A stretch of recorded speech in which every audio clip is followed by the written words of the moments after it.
Assalamualaikum warahmatullahi wabarakatuh. Perkenalkan, saya Nurjana dengan NIM 1C021225. Ini saya akan mempresentasikan materi pengertian akad istisna. Yang terhormat, dosen pengampu Ibu Imas Dianasara, SP, MSI.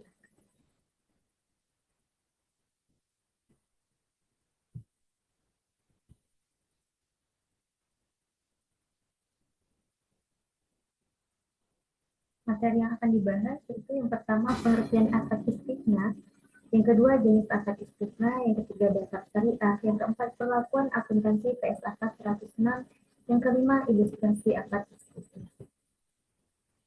Pengertian akad istisna. Akad istisna adalah salah satu bentuk akad dalam hukum Islam yang digunakan untuk transaksi jual beli barang yang dipesan atau dipesan untuk diproduksi terlebih dahulu sesuai dengan spesifikasi yang diinginkan oleh pembeli. Akad ini mirip dengan kontrak pesanan produksi, di mana penjual setuju untuk memproduksi atau membuat barang tertentu dalam jangka waktu tertentu dan dengan harga yang telah disepakati. Jenis akad istisna yang pertama istisna murni atau langsung, istisna paralel, istisna dengan pembayaran bertahap, istisna dengan pembayaran di muka, yang terakhir istisna dengan pembayaran setelah penyelesaian. Dasar syariahnya yang pertama Al-Quran. Hai orang-orang beriman, apabila kamu bermuamalah tidak secara tunai untuk waktu yang ditentukan, hendaklah kamu menuliskan Quran Surah Al-Baqarah ayat 203. Yang kedua Al-Hadis. Amir bin Auf berkata, perdamaian dapat dilakukan di antara kaum muslim kecuali perdamaian yang mengharumkan yang halal dan menghalalkan yang haram. Dan kaum muslimin terikat dengan syarat-syarat mereka kecuali syarat yang mengharamkan yang halal dan yang menghalalkan yang haram. Hadis riwayat Tirmidzi. Perlakuan akuntansi PSAK 106. PSAK 106 adalah pernyataan standar akuntansi keuangan adalah standar akuntansi yang mengatur tentang perlakuan akuntansi untuk transaksi istisna dalam konteks keuangan syariah di Indonesia. PSAK 106 dirancang untuk memberikan pedoman bagi entitas yang terlibat dalam transaksi istisna, baik sebagai penjual atau produsen maupun pembeli, mengenai pengakuan, pengukuran, penyajian, dan pengungkapan yang sesuai dengan prinsip syariah. Perlakuan akuntansi berdasarkan PSAK 106 yaitu pengakuan pendapatan dan biaya, pengukuran pendapatan dan biaya, penyajian dalam laporan keuangan, pengungkapan atau disclosure istisna paralel. Ilustrasi akad istisna. Situasinya, PT Rumah Idaman, sebuah perusahaan pengembangan properti, menerima pesanan dari Pak Ahmad untuk membangun sebuah rumah dengan desain khusus. PT Rumah Idaman menyetujui pesanan tersebut dengan kesepakatan sebagai berikut. Harga kontrak 1 miliar, waktu penyelesaian 12 bulan. Pembayarannya dibayar bertahap sesuai dengan persentase penyelesaian proyek. Uang muka sebesar 20% dari harga kontrak yaitu 200 juta.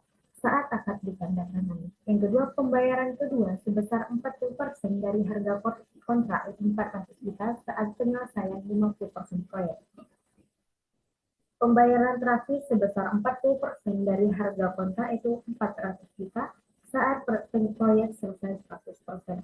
PT Rumah Idaman akan memproduksi rumah tersebut sesuai spesifikasi yang diminta oleh Pak Ahmad. Proses pembangunan dimulai pada tanggal 1 Januari 2024.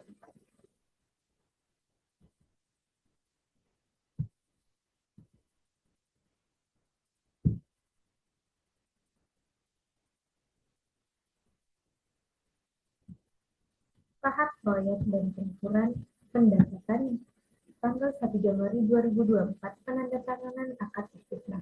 Pak Ahmad membayar uang muka sebesar 200 juta, itu 20% dari harga kontrak. PT Rumah Idaman mencatat uang muka ini sebagai pendapatan diterima di muka. Jurnal akuntansinya itu debitnya kas atau bank 200 juta, kreditnya pendapatan diterima di muka 200 juta. Pada tanggal 30 Juni 2024, penyelesaian 50% proyek telah mencapai 50% penyelesaian. PT Rumah Idaman mengakui pendapatan sebesar 500 juta 50% dari total kontrak. Pak Ahmad melakukan pembayaran tahap kedua sebesar 400 juta dengan akuntansinya pengakuan pendapatan diterima di muka 200 juta, piutang usaha 300 juta, pendapatan istisna 500 juta. Pembayaran kedua itu debitnya kas atau bank 400 juta, kreditnya piutang usaha 400 juta.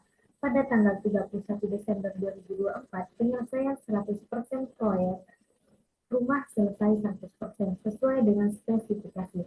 PT Rumah Idaman mengakui pendapatan sebesar sisa 50% dari harga kontrak yaitu 500 juta. Pak Ahmad membayar sisa pembayaran akhir sebesar 400 juta. Jurnal akuntansinya yaitu pengakuan pendapatan, debitnya piutang usaha 500 juta, kreditnya pendapatan istisna 500 juta. Pembayaran akhirnya debit kas 400 juta, kreditnya piutang usaha 400 juta. Laporan keuangan PT Rumah Idaman pada 31 Desember 2024. Laporan nomor. Pendapatan istimewanya 1 miliar, biaya produksi 600 juta, bahan baku, tenaga kerja, dan biaya operasional. Laba kotornya 400 juta, pendapatan istisna dikurangi biaya produksi, neraca, aset lancar, kas, dan bank. Total pembayaran telah diterima dari Pak Ahmad. Piutang usahanya jika ada sisa pembayaran yang belum diterima, ekuitas pendapatan istisna. Total pendapatan yang diakui selama periode performa. Baik, mungkin hanya itu materi yang dapat saya sampaikan. Lebih dan kurangnya saya mohon maaf. Saya akhiri. Wassalamualaikum warahmatullahi wabarakatuh.